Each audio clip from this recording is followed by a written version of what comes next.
네, 지난주에 이어서 창조 시대 이제 두 번째 부분을 오늘 좀 강의하려고 합니다. 그래서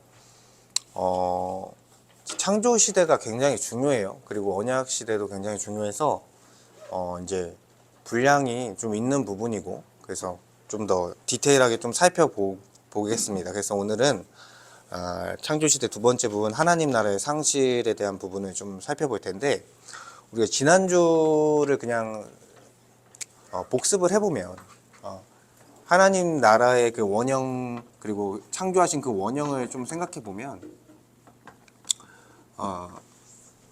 이제 주권자이신 하나님과 이제 아담과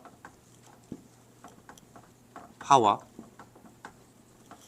그리고 에덴 동산, 그리고 이제 피조 세계 전체를, 이게 이제 하나님 나라의 구도죠. 그래서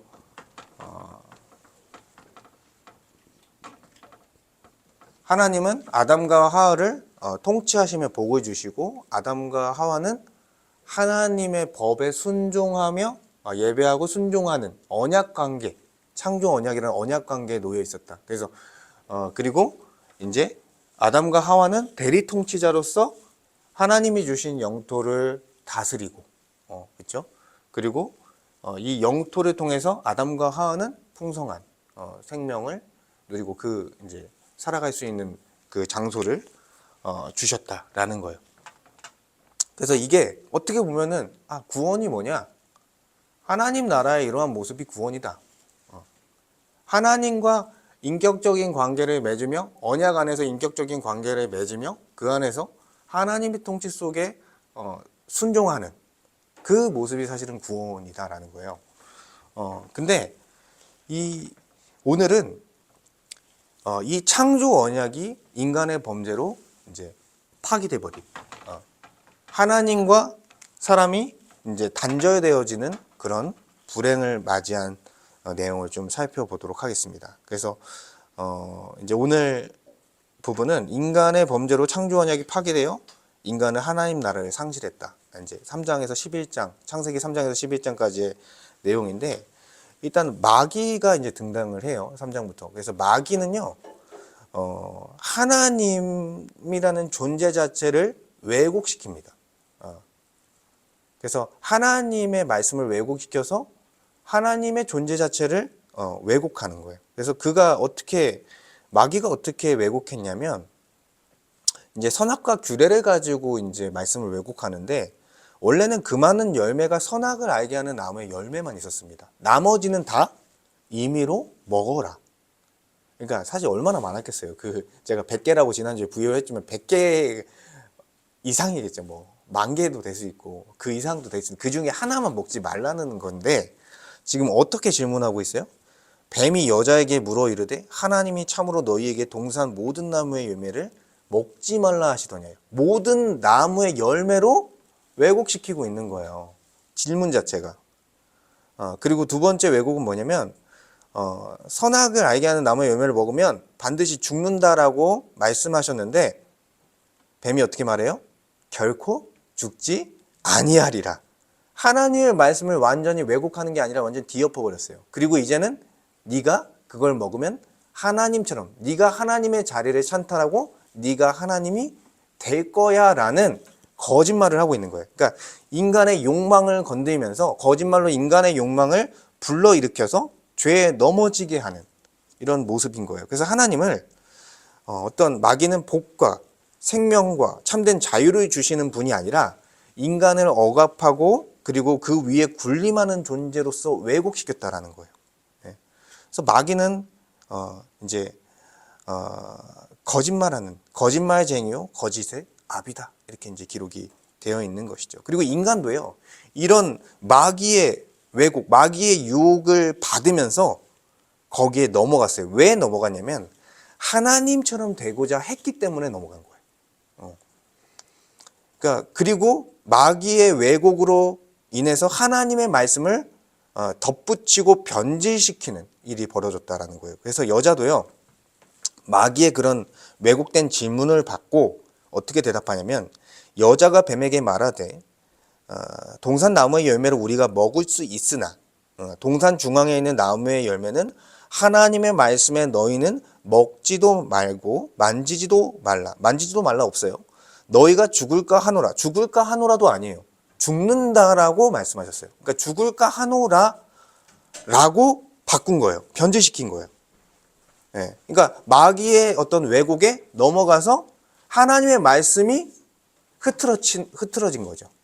우리가 죄를 짓는 모습이 이렇다는 거예요. 사단 마귀는 우리가 가진 진리를 왜곡시킵니다. 그리고 진리가 왜곡될 때 우리는 죄 앞에 넘어지게 되는 현상이 일어난다라는 것이죠. 그래서 인간은 마귀의 유혹을 따라 하나님처럼 되고자 하는 교만한 욕심에 따라서 죄를 범한 거예요. 그러니까 결국 이 죄의 본질이라는 건 뭐냐면 하나님의 주되심을 거부하고 내 마음대로 살려는 것. 그러니까 스스로 주인이 되어서 내 마음대로 살아가려는 게 죄의 본질이고 교만이다. 그러니까 피조물의 위치를 거부하는 거예요.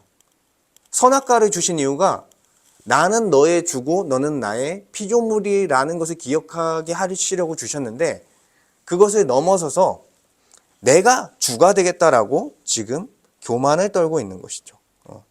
그래서 여자가 그 나무를 본즉 먹음직도 하고 보암직도 하고 지혜롭게 할 만큼 탐스럽기도 한 나무인지라. 여자가 그 열매를 따먹고 자기와 함께 있는 남편에게도 주매 그도 먹은지라. 아담도 똑같습니다. 아담도 똑같아요. 하와만 잘못한 게 아니라 아담도 어떤 거부했어야 되는데 함께 먹게 된 것이죠.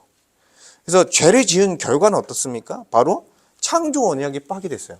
하나님과의 관계가 단절되는 그런 현상. 이게 바로 죽음이고 사실 지옥과 같은 삶인 거죠. 지옥인 거예요, 지옥. 하나님과의 단절이 어떻게 보면은 지옥이라고 묘사할 수 있는 거예요. 그래서 하나님처럼 되고자 했는데 결과는 어떻습니까? 하나님의 영광이 떠났습니다. 하나님의 형상이 반영된 사람은요, 하나님의 영광이 머무는 그런 존재였는데 하나님의 영광이 떠나자 피조물의 가련한 그런 모습 그 자체로서 수치스러운 모습이 드러난 것입니다. 그래서 그들의 눈이 밝아져 자기들이 벗은 줄을 알고 무화과 나뭇잎을 엮어 치마로 삼았더라. 지금 둘밖에 없어요. 근데 그전에는 벗었음에도 불구하고 그렇죠, 부끄러워하지 아니했다. 한 몸이었고 서로 하나 된 존재였기 때문에 어떤 그런 것들이 없었던 거예요. 근데 이제는 하나님과 단절되면서 아담과 하와도 단절되는 현상이 일어난 거예요. 이거는 벽이 생긴 거죠. 어떤 긴밀한 관계, 한 몸 된 관계가 깨어지면서 서로의 수치를 가릴 수밖에 없는. 그래서 무화과 나뭇잎을 치마로 삼았다. 그러니까 모든 사람이 이제 수치스러운 죄인이 됐는데, 그러니까 사람은요 자기의 수치를 가리려고 평생 무화과 잎을 이제 엮다 죽는 거예요. 어떤 사람은 멋진 옷을 입고요. 그래서 나는 이런 옷을 입고 이런 세련된 사람이야. 난 이런 차를 타는 나름 어떤 부가 있는 사람이야. 나는 이런 지위를 갖고 있는 사람이야. 자기를 포장하는 거예요. 근데 그 사람은 어떤 존재예요? 죄인이라는 거예요. 성경은. 그러니까 우리는 그렇게 했었다라는 것입니다. 근데 우리가 죄인이라는 것을 발견했을 때 그때서야 우리의 수치를 발견했을 때 그리스도께 이제 가는 거죠. 그리고 이제 하나님은 아담과 하와를 신문합니다. 아담이 대표예요. 아담이. 그래서 하나님이 이제 아담을 신문하는데 책임을 회피하고 여자가 이것을 줬습니다. 너무 비겁합니다. 예. 근데 여자도 뱀이 나를 유혹해서 먹었습니다. 그러니까 원래는 하나님의 법을 지키며 자유를 누리고 복을 누렸던 책임적 존재였는데 그런 하나님의 형상을 갖고 있던 모습이었는데 그게 다 훼손되어 버린 거예요. 그게 다 무너진 거예요. 그게 죄인의 모습인 거예요. 다 남 탓하고 책임지지 않고 이게 죄인의 모습이에요. 지금 세상이 그렇죠. 세상 사람들이 그렇죠. 그래서 죄를 범한 책임은요, 근데 사단에게 있는 게 아니라 다른 사람에게 있는 게 아니라 죄를 진 자신, 인간에게 있다라는 거예요. 그래서 마귀의 유혹이 있었으나 죄를 범한 것은 그것을 결정한 것, 그것을 선택한 건 누구예요? 인간이다. 그래서 책임은 인간에게 있다. 마귀도 벌하지만 너도 책임이 있고 너도 이제 그 죄로 말미암아 나와의 언약 관계가 이제 파기됐다라고 설명하고 있는 거예요. 그래서 언약적 저주로 죽음에 이릅니다. 그래서 죄의 결과인 죽음은 하나님의 단절, 하나님과의 단절을 의미하고요. 이것은 하나님의 통치에서 쫓겨난 것을 의미하는 거예요. 그래서 에덴 동산에서 쫓겨나는 거죠. 이것은 영혼의 죽음을 의미하며 그 결과 육체의 죽음으로 이어졌다. 죽음이라는 것의 근본적인 것은 하나님과 단절되어 영혼이 죽는 것을 의미하는 거예요. 육체적인 죽음은 그냥 부차적인 거예요, 여러분. 그래서 죄의 삭은 사망이다. 하나님께서 에덴 동산을 이제 그룹 천사들로 지키시며 생명나무의 길을 지키시겠다. 그것을 먹지 못하게 쫓아냈다라는 거예요. 그리고 너는 흙이니 흙으로 돌아가라는 것은 육체적으로도 죽을 것을 의미하는 것입니다. 그러니까 죽음이라는 저주에 처한 거죠. 핑계할 수 없어요.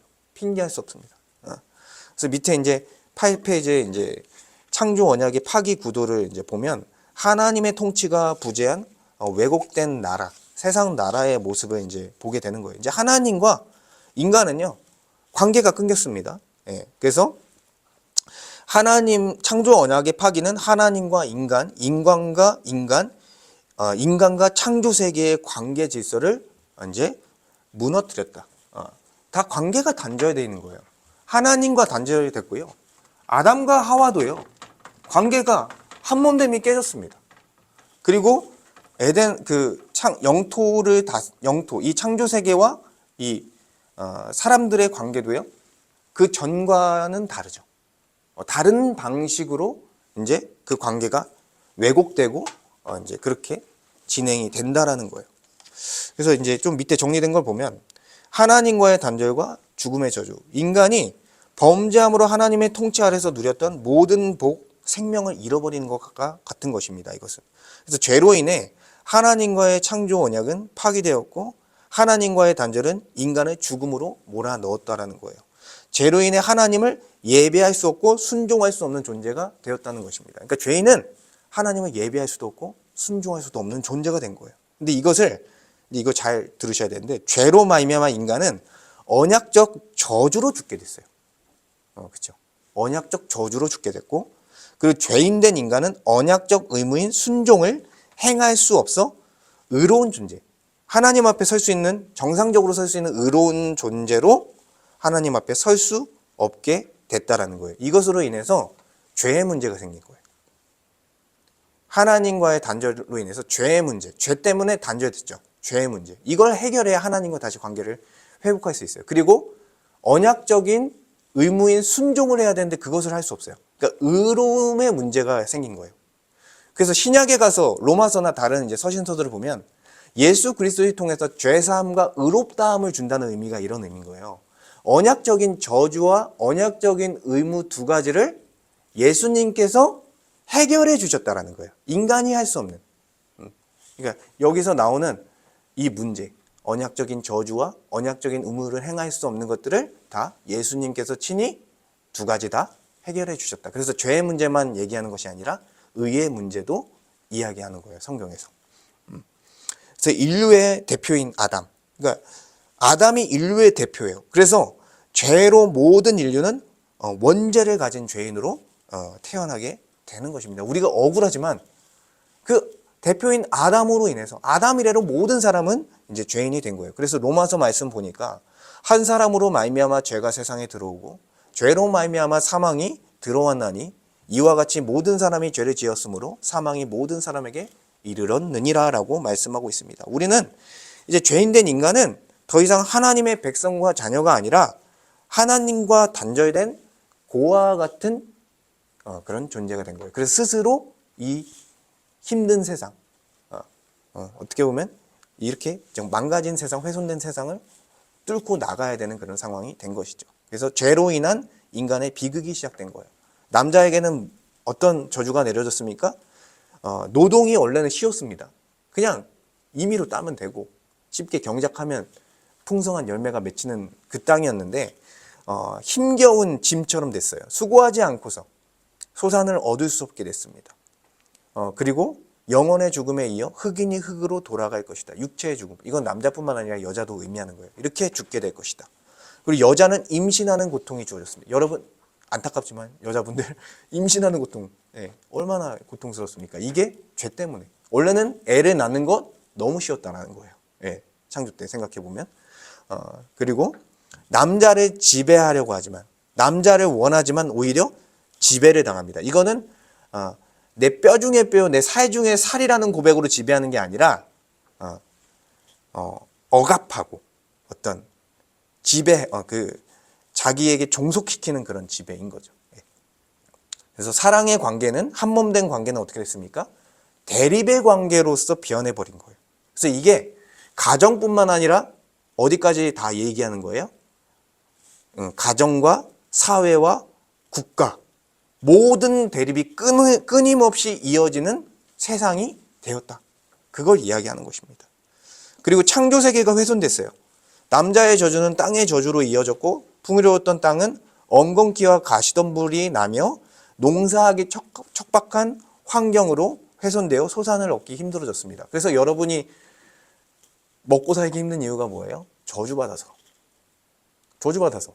우리가 먹고 살기 힘든 게 이 땅이 훼손됐고 가시덤불과 엉겅퀴가 나서 그런 것입니다. 그리고 세상 나라가 출현했습니다. 하나님의 통치가 부재한 자리에 인간은 스스로 왕이 되고자 했고 왜곡된 통치를 합니다. 착취와 파괴와 무질서와 억압, 자기의 이기심을 채우려고, 자기의 욕심을 채우려고 세상을 자기 마음대로 그렇게 이제 만들어가는 세상 나라가 출현하는데, 그 세상 나라의 어떤 시점이 언제인지 정확하진 않지만 가인이 성을 쌓았다, 사장에서 이렇게 이제 이야기해요. 성을 쌓다라는 것은 어떤 하나의 그런 공동체가 형성된 걸 의미하고, 그 절정에는 이제 바벨탑 사건이 있죠. 이때는 분명히 나라가 형성된 거죠. 그래서 바벨탑은 인간이 자기 이름을 높이며 세상 나라를 세우려는 죄악의 절정을 이제 보여준다라는 것입니다. 그러니까 하나님을 예배하지 않고 자신을 숭배하는 시도로서 죄로 인해 무너진 관계가 개인을 넘어서 인류 전체로서 이제 확장된 것이죠. 그 배후에는 누가 있냐? 바로 세상 임금인 마귀 사탄이 있다. 그래서 이제 안타까운 거죠. 그런 세상, 우리가 그런 세상에 살았고 그런 세상 사람이었죠. 근데 하나님은 이러한 범죄 현장에서 구원의 약속을 주시고 경건한 계보를 이어가신다라는 내용이에요. 그 다음에 창세기 3장 15절, 이 내용이 핵심인데, 하나님은 여자의 후손이 뱀의 머리를 밟을 것이라는 원시 복음, 범죄하자마자 이 복음의 메시지를 주셨습니다. 여자의 후손은 경건의 계보를 통해 오실 그리스도 메시아를 의미하는 거예요. 그리고 뱀은 마귀 사탄을 의미합니다. 그러니까 여자의 후손이신 예수 그리스도가 십자가 죽음을 이기시고 부활하시며 죽음의 세력을 잡은 자, 곧 마귀 사탄을 패배시키고 결박했다. 그러니까 마귀의 가장 강력한 무기는 죄인들을 죽음으로 몰아넣는 거예요. 물론 죽음의 결정권은 하나님께 있지만 죽음으로 몰아넣는 게 마귀의 가장 강력한 무기인데, 그 죽음을 이기신 것 자체가 역설적인 이제 승리가 되는 거죠. 죽음을 이기신 거예요. 그리고 또한 승천하셔서 하늘 보좌에 앉으셔서 원수 마귀를 발판으로 삼아 짓밟으며 무력화시키신다. 그래서 어쨌든 죽으면서 부활하신 걸 통해서 마귀가 모든 사람들을 지옥에 보내려고 했는데, 예수님께서 십자가에서 죽으심을 통해서 다른 사람들도 구원을 받을 수 있는 길이 열린 거죠. 오히려 승리의 사건, 역설적인 승리의 사건이 됐고, 이제 하늘 보좌에 앉아서 원수 마귀를 발판으로 삼아 짓밟으시며 무력화시켰다. 이거는 이제 시편 말씀을 보면 여호와께서 내 주께서 말씀하시기를 내가 내 원수로 내 발판이 되게 하기까지 너는 내 오른쪽에 앉아 있으라 하셨도다. 그러니까 그 당시에 어떤 나라의 그 왕이 앉았을 때요, 정복한 나라가 그 발판에 있어요. 그러니까 마귀가 그런 개념으로서, 그래서 머리를 밟았다고 하잖아요. 그런데 발꿈치만 상하게 한 거예요, 지금 마귀는. 그래서 발꿈치라는 표현이, 발꿈치만 상하게 한 게 십자가 죽음인 거예요. 그 마귀의 공격이. 근데 이제 죽으실 수 없었던 거죠. 그래서 이거는요, 갑자기 왜 범죄 현장에서 갑자기 왜 이러한 원시복음을 주셨냐? 이게 갑자기 주신 게 아니라 삼위 하나님의 구속 협약이 창세 전부터 있었다라고 보여지는 거예요. 그래서 창세 전에 삼위 하나님은 구속을 이미 계획하셨다라고 말씀을 통해 보여집니다. 그래서 범죄 현장에서 최종적 심판을 행하지 아니하시고 구원을 약속하신 것은 삼위 하나님의 구속 협약이 기반이 되었기 때문에 가능한 일이다. 근거 구절이 에베소서 1장 3에서 6절인 거예요. 찬송하리로다 하나님 곧 우리 주 예수 그리스도의 아버지께서 그리스도 안에서 하늘에 속한 모든 신령한 복을 우리에게 주시되 곧 창세전에 그리스도 안에서 우리를 택하사 우리로 사랑 안에서 그 앞에 거룩하고 흠이 없게 하시려고 그 기쁘신 뜻대로 우리를 예정하사 예수 그리스도로 말미암아 자기의 아들들이 되게 하셨으니 이는 그를 사랑하시는 자 안에서 우리에게 거저 주시는 바 그의 은혜의 영광을 찬송하게 하려는 것이라. 아멘. 창세 전에 우리를 그리스도 안에서 이미 택하셨다라는 거예요. 그리고 거룩하게 흠이 없게 하셔서 우리를 예정하사 하나님의 아들들이 되게 하셔서 자녀들이 되게 하셔서 하나님이 목표하신 바, 목적하신 바와 같이 하나님의 영광을 찬송하는 자로 살게 하시기 위해서 죄를 짓는다 하더라도 다시 구속할 수 있는 구속의 협약을 이미 창세 전에 이제 협약이 있으셨다라고 이제 이렇게 보여지는 거예요. 창세 전에 이미 창조하시기 전에 이러한 구속 협약이 있었다. 그렇기 때문에 바로 범죄 현장에서 복음을 선포하고 있는 것입니다. 그래서 이 십자가 사건 이후에 이건 이제 좀 다른 얘기인데 아까 이제 십자가 사건 이후에 마귀는 그럼 어떻게 됐냐? 마귀 사탄은 재림 때까지 제한된 활동을 이제 허락받은 거예요. 결박당한 거죠. 그래서 십자가 형벌의 대속적 죽음으로 성도들에 대한 죄의 대가가 모두 지불되었습니다. 그렇죠. 더 이상 받을 죄의 형벌이 없어요. 예수님께서 대신 받으셨기 때문에. 그래서 마귀 사탄은 더 이상 성도를 정죄할 권리, 참수할 권리를 빼앗겼다. 그래서 우리를 더 이상 정죄할 수 없다.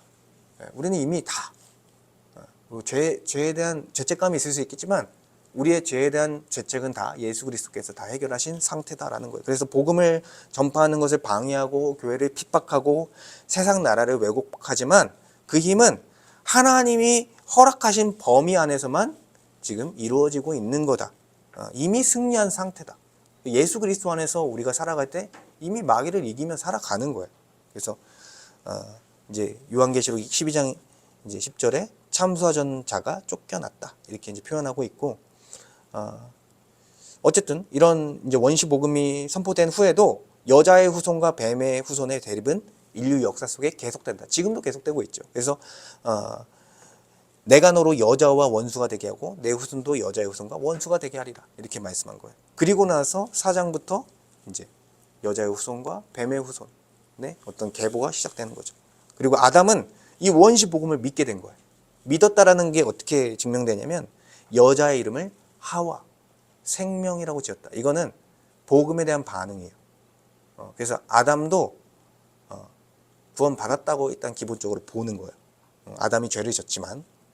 그래서 그리고 하나님은 아담과 하와에게 가죽옷을 입히시며 동물의 희생을 통해 그들의 수치를 가리셨습니다. 이것은 예수 그리스도의 십자가 피로 죄인의 수치를 덮어주실 것을 가리키는 예표이며 제사 제도의 원형이 되는 사건으로 이해됩니다. 근데 이거는 논쟁이 있어요.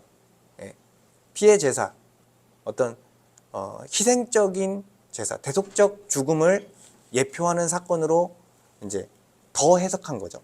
이렇게 보는 사람이 있고, 근데 그건 과도한 해석이다. 조직 신학자들은 거의 과도한 해석으로 보고, 이제 언약 신약자들은 이거를 사실은 피해 제사까지 보는 게 더 그리스도의 십자가를 밝히 드러내는 것이기 때문에 문제가 되지 않는다 이런 거예요. 근데 저는 그래도 목회자니까 그리스도를 더 얘기하는 게 옳다고 생각해요. 그래서 이 가죽옷을 지어 입히는 다른 어떤 희생을 통해 그들의 죄의 수치를 가리는 방식으로서 그들을 구원하는 예표로서 보여주신 것이라고 저는 이제 생각하는 거고 여러분이 선택하시면 됩니다. 이 견해는. 그래서 이거는 두 가지 다 있으니까. 그리고 이제 경건의 계보와 여자의 후손, 그리고 불경건한 계보인 뱀의 후손의 이제 역사, 그 계보가 이어집니다. 그래서 경건의 계보는요, 셋의 계보, 그리고 셋의 계보에서 나온 노아를 거쳐서 그 셈의 그 셈의 아들이라는 계보가 나오고 거기서 아브람까지 이어집니다. 그냥 갑자기 아브람으로 가는 게 아니라 계보를 통해, 경건한 계보를 통해서 하나님께서 이제 그 메시아를 향하는 계획을 이제 이어가고 있는 것입니다. 그래서 먼저 아벨이 등장합니다. 아벨은 이제 하나님은 아벨의 피의 제사를 받으셨다. 제가 피의 제사로 표현하잖아요. 첫 양 새끼를 드립니다. 하나님께. 그러니까 아마도 이거는 이제 뭐 성경에 없죠. 그렇지만 가죽옷을 경험한 아담이 가르치지 않았을까 이렇게 이제 보는 거죠. 그래서 그러한 방식으로 제사하는 아벨의 제사를 받으셨고 이제 가인의 제사는 받지 않으셨다. 근데 이거를 두 가지 해석이에요. 피의 제사냐 이게, 아니면은 태도와 정성 때문에 아벨의 제사만 받았냐. 근데 저는 왜 피의 제사로 해석하냐면 히브리서 12장 4절을 보면 믿음으로 아벨은 가인보다 더 나은 제사를 하나님께 드림으로 의로운 자라 하시는 증거를 얻었으니, 어떻게 보면 더 나은 제사니까 태도와 정성처럼 보이기도 하지만 앞에 보면 믿음으로라는 표현이 나오거든요. 믿음으로. 그러니까 적어도 원시 복음을 믿음으로 이제 한 것이고, 히브리서 전체의 맥락이요. 예수 그리스도의 대속적 죽음을 강조해요. 그렇기 때문에 히브리서 전체가 말하는 맥락이 이것인데 어떻게 이 믿음으로를 그냥 정성 정도로 태도로 이렇게 이제 해석할 수 있는가, 이런 부분이에요. 그래서 저는 이제 피의 제사로 해석하고 예수 그리스도를 더 드러내는 쪽으로 저는 해석을 했는데, 이것도 선택하시면 됩니다. 근데 저는 좀 더 그리스도를 드러내는 게 좋겠다. 근데 이제 아벨이 죽었죠. 가인 때문에 죽어서 하나님은 아담을 통해서 다시 셋이라는 새로운 아들을 이제 태어나게 하셨고, 셋의 계보를 통해서 경건한 계보를 이어가십니다. 그래서 이 셋을 낳게 됐고, 셋의 아들 에노스인데 에노스의 이름이 여호와 이름을 불렀더라라는 거예요. 그때부터 여호와 이름을 불렀더라라고 이제 얘기합니다. 그러니까 그때부터 다시 셋을 통해서 하나님을 예배하는 그런 계보가 이어졌다라는 얘기를 하는 거죠. 그리고 그 가운데 에녹이라는 사람이 나왔고, 에녹은 하나님과 동행하더니 하나님이 그를 데려갔다. 히브리서에서도 11장 5절에 보니까 믿음으로 에녹은 죽음을 보지 않고 이제 하나님께 옮겨졌고, 하나님께서 그를 기뻐하셨다. 그를 이렇게 이제 얘기합니다. 그리고 이제 셋의 계보 통해 노아라는 사람이 나와요. 그래서 노아는 의인이요 당대의 완전한 자로서 하나님과 동행했다. 예. 그래서 이제 노아에 대한 기록, 히브리서 11장 7절, 믿음으로 노아는 아직 보이지 않는 일에 경고하심을 받아 경외함으로 방주를 준비하여 그 집을 구원하셨으니 이로 말미암아 세상을 정죄하고 믿음을 따르는 의의 상속자가 되었느니라. 그러니까 노아만 남겼어요. 이따가 또 한번 설명할 텐데. 그리고 노아를 통해 셈의 족보가 나오고, 셈의 족보 중에서 마지막에 데라의 아들 아브람이 태어났다라는 걸 설명하면서 셈의 족보가 마무리됩니다. 그리고 이제 12장에 넘어가면 아브람에게 약속을 주시고 본격적으로 하나님께서 구원의 큰 경륜을 이뤄가시는 이제 구원 역사가 이제 펼쳐지는 거예요. 그래서 여기서도 이제 하나님 나라의 3요소를 좀 살펴볼 수 있는데, 뭐 이게 완전하진 않지만 이제 주권은 하나님이시고 백성은 경건한 계보, 여자의 후손들이고, 영토는 하나님이 임재하시는 장소가 모든 땅이라고 할 수 없으니까 제단과 방주 정도 이렇게 이야기할 수 있습니다. 그래서 이렇게 이야기하고, 그리고 불경건한 계보, 뱀의 후손은 이제 하나님은 가인이요 땅의 소산으로 드린 제물을 받지 않으셨어요. 아까 설명한 것처럼 저는 이제 정성의 문제라기보다는 하나님이 정한 희생적 대속적 죽음의 방식이 아니라, 그 희생을 통해서 대속하는 그 방식이 아니라 자기가 스스로 정한 방식으로 드렸기 때문이다. 그래서 이것을 받지 않으신 걸 보고 분노했습니다. 그리고 분노를 어떻게 표출합니까? 아벨을 살해하는 걸로부터. 그러니까 하나님과의 단절된 그 사람은 이웃을 하나님의 형상인 그 사람을 파괴하고 살인하는 것부터 시작되는 거예요. 그래서 하나님은 가인을 저주했고, 근데 그렇지만 그를 불쌍히 여겨서 표를 주시며 모든 사람에게 죽음을 면하게 했습니다. 그러니까 사람을 죽였기 때문에 죽어 마땅한데, 다른 사람이 그를 심판하지 않고 하나님께서 그를 심판하도록 하신 거예요. 예. 이거는요 노아 언약의 전조. 이따 노아 언약을 제가 설명할 텐데 생명을 보호하게 하는 그런 은혜를 여기서 이제 주신 것입니다. 그래서 가인의 계보는요, 가인을 위해서 가인의 계보는 성을 쌓습니다. 가인이 에덴 동쪽이라는 표현이 부정적인 표현인데 노 땅에 성을 쌓아 하나님과 단절된 죄인의 두려움과 자기 의존이 이제 드러난 거예요. 이게 세상 사람들의 모습이죠. 두려움으로 인해서, 염려로 인해서 성이라는 걸 쌓아요. 물질이라는 성을 쌓고, 지위라는 성을 쌓고, 인맥이라는 성을 쌓고, 그걸로 자기를 보호하려고 하는 거예요. 그렇죠? 근데 뭐 그걸로 완전하지 않은 거죠. 그래서 그 안에서도 발전을 합니다. 예, 그 후손들이 유목과 음악과 기술과 문화를 발전시킵니다. 근데 그것은 하나님을 경외하는 문화가 아니라, 그쵸? 인본주의적인, 죄를 심화시키는 그런 아마 문화였을 것이다. 그래서 이것을 보여주는 게 라멕, 그 가인의 자손 중에 라멕은 처음으로 일부 다처제를 이제 한 몸을 깬 거죠. 한 남자가 한 여자와 결혼하는 결혼제도를 파기합니다. 그리고 이제 사람을 죽인 것, 소년을 죽인 것을 합리화하며 피해 시를 지으면서 자기를 합리화하고 있는 거예요. 이러한 아마 사상이 반영된 문화가 아니었을까 하는 거예요. 그래서 하나님이 없는 인간 문명의 비극과 그 타락을 보여주고 있는 것이고, 이제 6장에 와서 네피림이라는 그 존재가 나옵니다. 그래서 고대의 용사요, 유명한 자들로 기록되었으나 이것은 하나님을 높이는 것이 아니라 인간의 명성, 인간의 이름을 높이는 것이기 때문에 인간의 교만함을 보여주는 것이다. 이들은요, 아마도 힘이 강한 사람들, 무정부 상태였어요, 이때까지는. 그래서 힘이 강한 사람으로서 무차별적으로 인간을 살해하고 자신의 힘의 원리로서 다른 사람을 지배하는 그런 사람들이었을 거예요. 그래서 명성이 높은 그런 명성인 거예요. 안 좋은 쪽으로. 네. 그래서 그리고 안타까운 게 하나님의 아들들, 그러니까 경건한 계보에 있던 아들들이 사람의 딸들을 보면서 욕심에 끌려서 무분별한 결혼을 하고 죄악이 세상에 가득하게 됐다. 그러니까 좋은 대로 아내를 막 맞이한 거예요. 그러니까 이제 죄악이 가득했고 하나님은 이제 심판을 결심하시고 노아와 가족을 제외한 홍수 심판을 결정하시고요. 그리고 심판하십니다. 지면의 모든 것을 쓸어버리셨고 노아와 그의 가족을 통해 다시 시작하는 거예요. 근데 또 죄를 지어요. 함의 범죄가 있었죠. 아버지의 하체를 보고 조롱함으로써 그의 아들 가나안이 저주를 받습니다. 그리고 그 함의 후손 중에 니무롯이라는 사람이 나와요. 근데 여기서 첫 용사다 이런 표현이 좋은 표현 아니에요. 굉장히 이제 잔인한 그런 용사였다라는 것이고, 이 사람이 바벨과 니느웨 같은 도시를 세워서 세상 나라의 시초가 됐다. 바벨론과 니느웨. 니느웨는 아수르죠. 그러니까 바벨론과 아수르의 시초인 거예요, 이 사람이. 바벨론과 아수르가 누굴 멸망시킵니까? 이스라엘 백성들. 네. 그래서 이런 기록들이 있고요. 그리고 바벨탑 사건. 인간이 하나님을 떠나 자기 이름을 높이고 흩어짐을 면하려 한 교만의 절정을 이제 보여주는 거죠.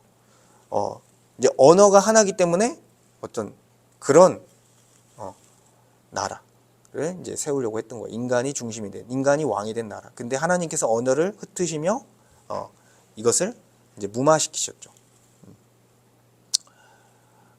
근데 이제 바벨탑과 성령 강림이 대조가 돼요. 오늘 배웠던 성령 강림이, 왜냐면 언어를 흩으시면서 그들의 죄악의 만연함을 잠시 이제 이제 중단시키는 부분이 있었는데, 하나님은 각 나라의 언어로서 하나님의 큰 일을 말함으로써 다시 하나님의 백성을 모으는 그런 사건이 성령 강림의 사건입니다. 그래서 바벨탑 사건이랑 성령 강림의 사건을 대조시키기도 해요. 그래서 이제 밑에 이런 이제 바벨탑에 이런 기록이 나오고, 에벨이 두 아들을 낳았을 때 세상이 나뉘었다고 보여져요. 벨렉이라는 아들을 낳았을 때. 그래서 이때가 이제 바벨탑 사건이 있었던 시기일 것이다, 이렇게 보여지는 거예요. 그리고 마지막이에요. 하나님은 창조 언약을 갱신하시며 노아 언약을 세워 인간의 생명을 보호하는 일반 은혜를 주셨고 구속사를 이어가신다. 그래서 노아 언약은 파기된 창조 언약의 완전한 대체가 될 수는 없어요. 이거는 창조 언약의 갱신, 일부분만 갱신한 건데, 죄로 인해 하나님의 통치를 상실한 인류가 완전히 멸망하지 않도록, 서로 살인하면서 완전히 멸망하지 않도록 생명을 보존하는 법을 주신 거예요. 그래서 피를 흘리게 하는 자는 피를 흘리는 그런 심판을 받을 것이라는 일반 은혜의 법을 주셨고, 그것을 양심으로 주셨겠죠. 그리고 그것을, 그 법을 통해서 나라의 기틀을 마련하셨고, 무정부 상태에서 죽어가던 인간을 보호하는 은혜를 주신 것입니다. 이건 은혜예요. 일반 은혜. 그래서 이것을 통해서 일반 은혜인 노아 언약을 통해 인류의 생존을 보존함으로써 하나님께서 구속사를 계속해서 이어가는 역사를 펼치셨다라는 것입니다. 네. 그래서 이제 밑에 말씀이 있지만 한번 읽어보시고, 그래서 마무리하며, 하나님께서 먼저 이 말씀을 통해서 우리가 하나님 앞에 범죄한 죄인이었구나, 우리가 하나님 앞에 범죄한 죄인이었구나, 이 사실을 좀 기억했으면 좋겠어요. 하나님과의 관계가 단절되어져서 정말 그런 비참한 인생을 살았던 게 우리였구나, 나였구나. 근데 하나님께서 그러한 범죄의 현장에서 구원을 약속해 주시며, 그리스도에 대한, 메시아에 대한 약속을 해주시며 그분을 보내셔서 나를 구원해 주셨구나라는 것을 우리가 생각해 보면 좋을 것 같습니다. 그리고 이렇게 경건의 계보를 이어가시며, 하나님께서 그냥 심판하시면 되는데 어떻게든 경건의 계보를 이어가시며 죄인들을 향한 하나님의 열심을 내신 그 하나님의 은혜, 박영서 목사님 하나님의 열심이라는 책을 쓰셨는데, 그런 은혜에 우리가 좀 감사했으면 좋겠다. 이렇게 하며 마무리하겠습니다. 이제 기도하고 마무리하겠습니다. 하나님 감사합니다. 죄로 말미암아 사망 아래 정말 영원한 죽음 가운데 거하며 정말 비참한 인생을 살 수밖에 없었던 우리 같은 죄인들을 주님께서 범죄 현장에서 복음을 약속하시고, 또한 그리스도를 보내셔서 우리를 구원하신 놀라운 은혜에 감사를 드립니다. 그냥 심판하시면 되는데 경건의 계보를 세우시며 죄인들을 향한 하나님의 열심과 하나님의 사랑과 하나님의 자비와 긍휼을 보여주신 그 은혜를 기억하며 오늘도 감사하며 구원의 은혜를 붙드는 주의 백성으로 살아갈 수 있도록 주님 은혜를 베풀어 주시옵소서. 감사드리며 우리 주 예수 그리스도 이름으로 기도드립니다. 아멘.